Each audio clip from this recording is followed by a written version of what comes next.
The original idea behind this video had been to get my hands on a copy of the game, play until I had comfortably explored all the mechanics and formed a decent understanding of it, and then bang out an impressions video by maybe the beginning of the week after release. A little late certainly, compared to the review code getting elites, but the iron would still be plenty hot and ready for striking when I put mine out. So none of that ended up happening. Took the game almost 3 extra weeks to get here, only just finished Chapter 2 yesterday, and now here I am, the metal is room temperature at best, but you know what? Hot or not, that metal is still getting struck because Origins is, in many ways, the most exciting Dynasty Warriors game I played in years, even if I still have a few tiny misgivings about what it could mean for the franchise going forward.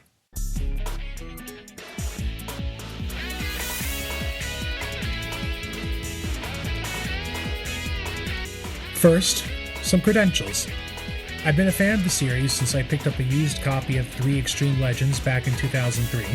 My favorite, by the way, maybe like and share if this video does anything for you. I am a brand new channel with no traction or presence, and I can use all the help I can get. Thank you ahead of time.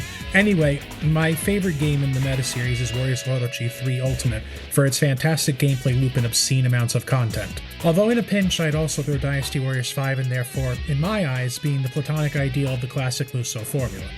I've played most of the spin-offs, even the ones based on anime no one has watched, the Trojan one, and even the Dragon Quest ones, which incidentally are probably my favorite of that group. I like Samurai Warriors 5 more than it probably deserves, and I think Dynasty Warriors 6 is a technically sound game with a banging OST and some great aesthetic qualities. It's just a shame that you have to eventually play it. I played over 300 hours of Dynasty Warriors 9, which almost killed my taste for the series entirely, but I had to platinum it so I could comfortably never look at it again. And while experience doesn't necessarily imply expertise, I do think I've been around the block enough to have a good grasp on what really gives the series its soul and what makes these games great.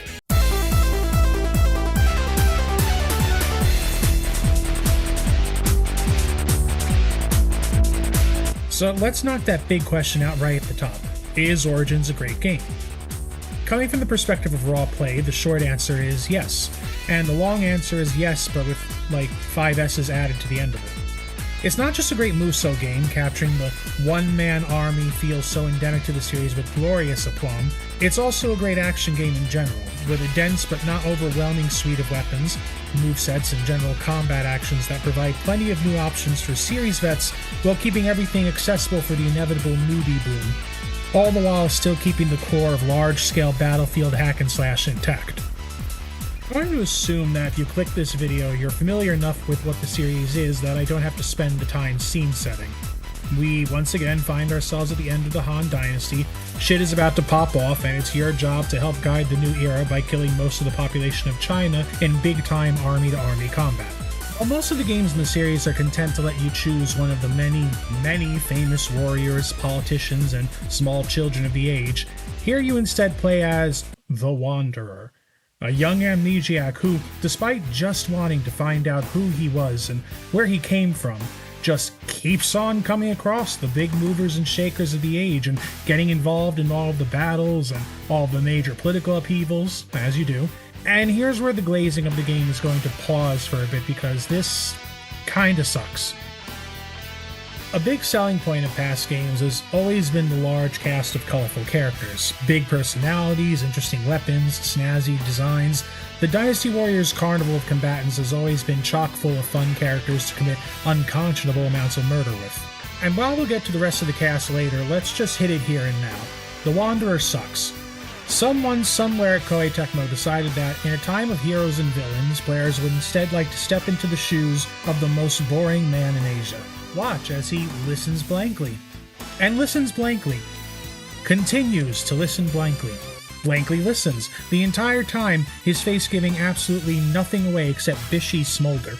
I get that they wanted a self-insert character to let players really get into the game, see the stories from a new perspective, but here's the thing. Tell the traditional story from a new angle, sure, got it. But the character and how he's integrated into the plot is weirdly disruptive. Like, he's so front and center to events, so central to everything that is happening. He's friends with everyone. Everyone loves him and thinks he's cool. Everyone wants his approval and values his judgment. The female characters fawn over him. Even the evil or pompous characters treat him with admiration because, gosh, he's just so cool. All the real classic Gary Stu stuff. But because he's there, the story and characterization of everyone else kind of warps around him.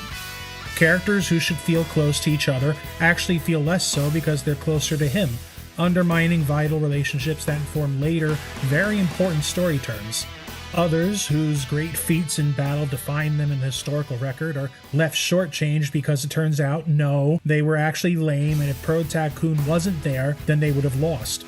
But at the same time, such pains are taken to detail the events leading up to those major battles and story moments that feels like the plot wants you to take it straight, which is hard with the creative character running around bland-facing everyone in the cutscene. For what it's worth, the plot is told fairly well.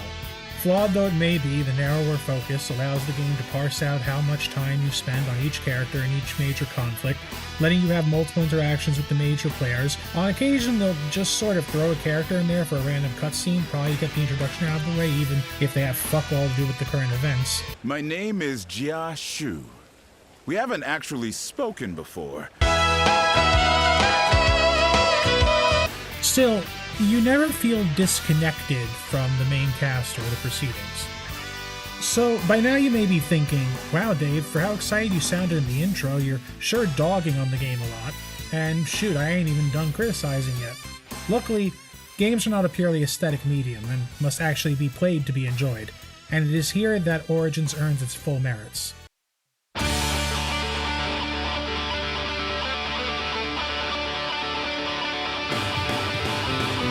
While I am super not in love with the removal of the playable cast, measured from a pure gameplay perspective, The Wanderer is positively drowning in combat options. Similarly to 7 or 8, but massively expanded upon here, movesets are attached to the weapons, with each one having its own completely unique sets of combos, stats, and special moves. What's more, Wanderer's own level up system is directly tied to the weapon ranks, which you get by using said weapons in battle. Every rank up on a weapon gives you some new tools for that weapon's kit, but more importantly gives you a point, which is used to level up the Wanderer, giving him the typical level up stat increases like health points, attack, defense. Reaching certain level thresholds will do things like raise your bravery points, more on that later, or unlock special skill trees that you can use skill points accrued in battle to earn special bonuses from. These run the gamut from bonus health or attack to additional bravery moves, to more specialized boons like lower damage from arrows, more consecutive dodges, or meat perceiver. I'm not even going to make a joke. You can see it. It's right there. This system is great. It massively encourages switching between weapon styles, organically preventing combat from becoming samey or boring. The weapons themselves function completely differently, completely altering how you approach combat, down to the fundamental button presses. The sword, which you start the game with, is your basic charge attack weapon, using different numbers of square and triangle presses to pull off different combo enders. The spear, meanwhile, only has one 3-part charge combo, but access to a variety of crowd control options and single press charge attacks you can make stronger by holding down the button. Going further down that road, the Podao takes the last and makes it the core of its moveset, with most of its charge attacks able to be powered up significantly by holding down the button for extended durations, adding range, power, and shockwaves to its hits. And these are just 3 of the 10 total weapons and associated movesets you unlock throughout, some of them being so radically different from each other that they may as well come from different games.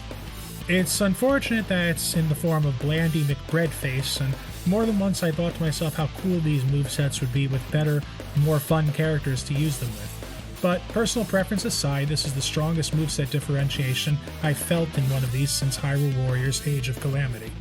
So that's all well and good, but what about the actual battles themselves? First off, let me just say that these battlefields look great. God is the omnipresent brown filter of 9, allowing battlefields to be clean and colorful, or muddy and dirty as the situation calls for. The enemy count. Holy hornbeam, look at it. You play enough of these games and you can get kind of numb to the scale of the armies and the battlefields, but for the first time in like a decade, I was legitimately impressed by the amount of units on screen at a given time. When you dive into a melee, it really feels like you're taking on an army single-handed, and it can get especially absurd with large forces, which are so densely packed with sturdy enemies that you can easily get overwhelmed and killed by sheer numbers if you're careless. Oh, that's another thing. Enemy AI is generally really solid. Soldiers are aggressive, and officers provide a stiff enough challenge that, short of being profoundly overleveled, you'll have to pay at least a little attention to beat them, especially since officer-on-officer combat has been completely revamped. All enemy officers have a fortitude gauge that you need to whittle down in order to really lay the hurt on them. You can achieve this by counterattacking after they finish attacking, but you're more encouraged to parry by tapping R1 just before their attacks connect. Now, I'm not the best timed button presser, but I was able to get parries fairly consistently, which leads me to conclude that the parry window is very generous. Breaking down their defenses will allow you to take a big chunk out of their life gauge with an assault strike, or outright kill them if their health is low enough. And we're not even done with the combat wrinkles yet. Items you could take into combat to give on-the-fly health or stat boosts. There's direct duels you can have with major officers with devastating morale results depending on win or loss. Or the Eagle Eyes, where you can hold L2 to get a lay of officer locations and morale status. But the last big rub is the bravery attacks. Pressing R1 brings up a little menu where you can use bravery points to perform one of 4 bravery attacks mapped to a corresponding face button. You get points in the normal course of battle. There's even droppable pickups from enemies that can fill you up, and I recognize the system as being essentially the same as in Samurai Warriors 5, so I guess that game really did end up contributing to the greater franchise. Bravery attacks can be anything from special counters to combo extenders or just really big damage strikes, and are attached to specific weapons generally, though there are some standard ones that can be equipped regardless of your weapon. Combine all that with an increase to mobility across the board, and you have fast, frantic, and fun fighting that provides a perfect riposte to those just press square jokes the series has suffered from since the PS2 days. Dancing around enemy and just absolutely blasting them the hell out never got old for even a second, and the good use of a sharp, strong soundscape combined with carefully sprinkled slowdown really lends weight and energy to particularly high damage moves. That parry clank is absolutely fantastic. I do, unfortunately, have to take the midnight train back to Negative Town now, because while combat is so overwhelmingly satisfying it would be really easy to end it right here, there are a few more pockmarks to address, and they're mainly about the vibe of the game and the personality of the characters, or lack thereof.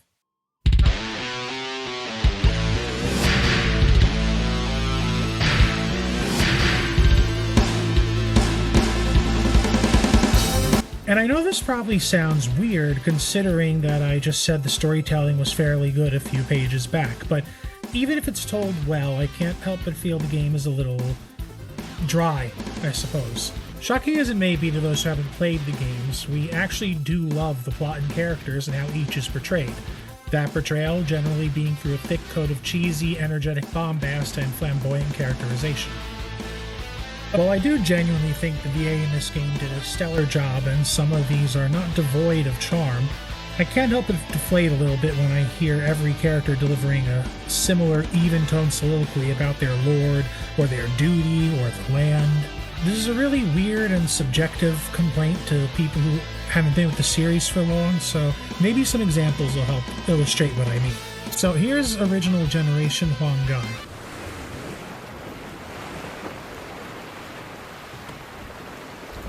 You think that just having a lot of boats is going to save you? Take this!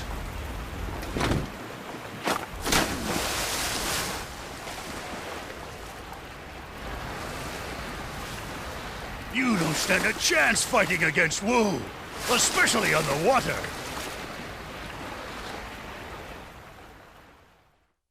There's big gaudy armor, he has Mr. T facial hair, Lee Everest is playing him as Cookie Monster for some reason. Every day's a party.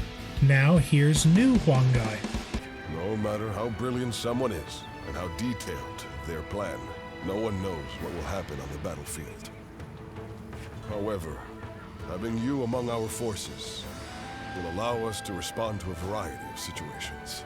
Almost all that flair and personality from before is gone, replaced by generic, hey, I'm an old soldier and have philosophical platitudes to give to the younger generation ramblings. Then there's Dong Zhuo, who for a long time was portrayed as the one truly unambiguously evil character in a series that generally has a surprisingly gray good and evil spectrum.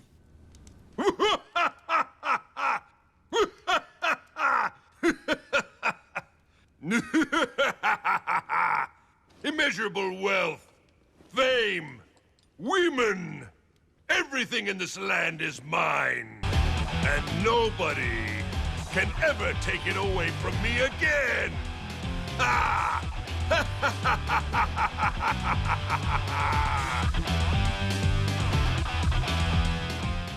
For 10 years and 5 mainline games, Richard Epcar voiced him like a booming sleazeball, shameless in his pursuit of his own pleasure above all else.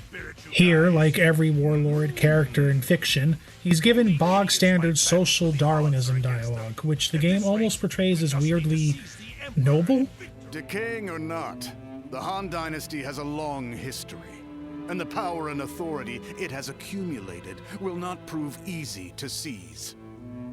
And that is why I shall devour them completely. Will my actions lead to a world thriving on war, or one of chaos ruled by death? It's difficult to say. Like, since he's at least honest about the world, he at least can be respected, which, no. This is the same guy who historically liked to dismember people or turn them into meatballs at his banquets. And Zhang He, oh, Jesus, Zhang He. DW's premier king of camp, a man so flamboyant he would come off offensive in a less silly world, but in this series, he only emphasizes the casual absurdity of the setting by discussing military philosophy with a completely straight-faced Cao Cao while doing this. We must be wary, however, of their cunning. Oh my! Could those be the words of the man who controls this majestic fleet? Or are you someone else? Pride can lead one astray, Zhang He. The ships don't go to battle. It is the ones who are in command. It all depends on their skill. But of course. Ah! In battle I am a paragon of beauty, like no other! Watch and bear witness! My grace and beauty shall be engraved in the memories of all who oppose us! That cutscene, the one you just watched, right up there with Citizen Kane and Schindler's List. And how is he in Origins? Was that a compliment? Do not waste such kindness on me. I am a cold-hearted man. The place I once called home before I abandoned it is now but a memory. And yet, I do not shed a single tear. Look how they massacred my boy. I mean, I guess he's still somewhat effete, but, I mean, look at this. In better days, he would be doing cartwheels and shit off the railings, flipping and spinning and talking about how beautiful memories are, or some such silliness. It doesn't help that his voice acting is a little bit fraught.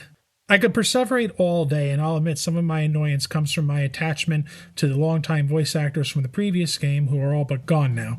But I just can't shake this feeling that there's some sort of oomph, some sort of flavor missing from Proceedings.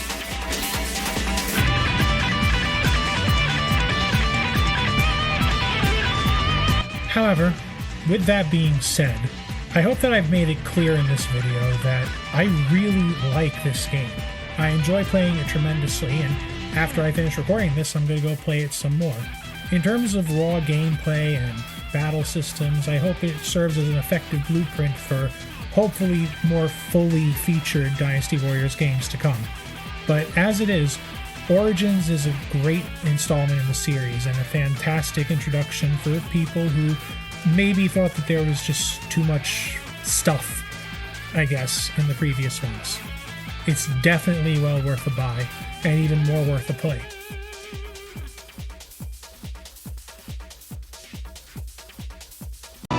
Hoya the Yang!